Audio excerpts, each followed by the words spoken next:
Merci.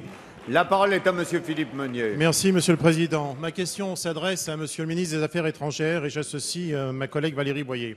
En Syrie, des milliers d'islamistes procèdent actuellement à un nettoyage ethnique, religieux et culturel en attaquant le territoire de Kassab, territoire habité par des familles syriennes d'origine arménienne rescapées du génocide de 1915 perpétré par la Turquie.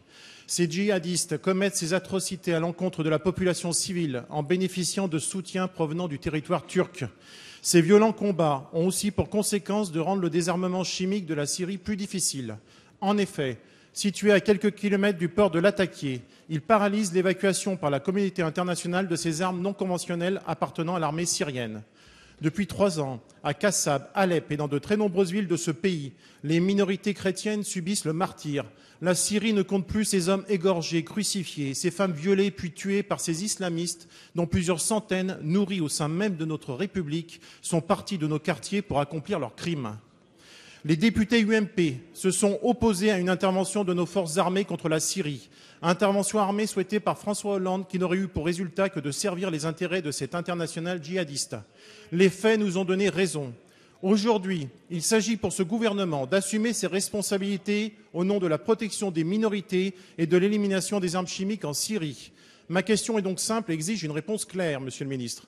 Allez-vous demander à la Turquie de prendre les mesures nécessaires afin de mettre fin à la présence de ces bases islamistes sur son territoire, bases arrières qui permettent à ces criminels de commettre leurs atrocités et qui empêchent le bon déroulement du désarmement chimique de la Syrie?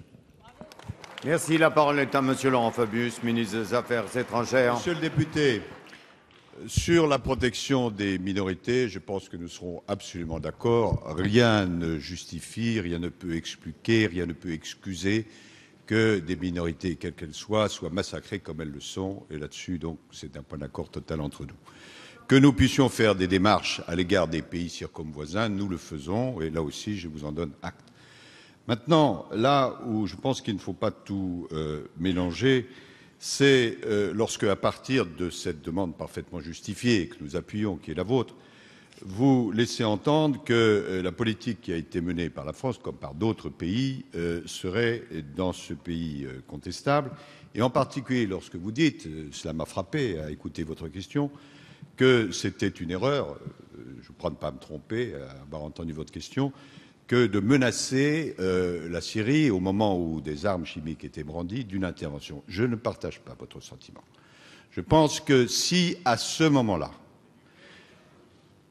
autour de la France, la Grande-Bretagne, qui n'a pas pu le faire pour les raisons que l'on sait, et les États-Unis d'Amérique étaient intervenus sur la base de ce qu'on a appelé les lignes rouges, non seulement l'attitude du gouvernement de M. Bachar el-Assad aurait dû être différente, mais la crédibilité des interventions occidentales, y compris par rapport à la Russie, aurait été différente.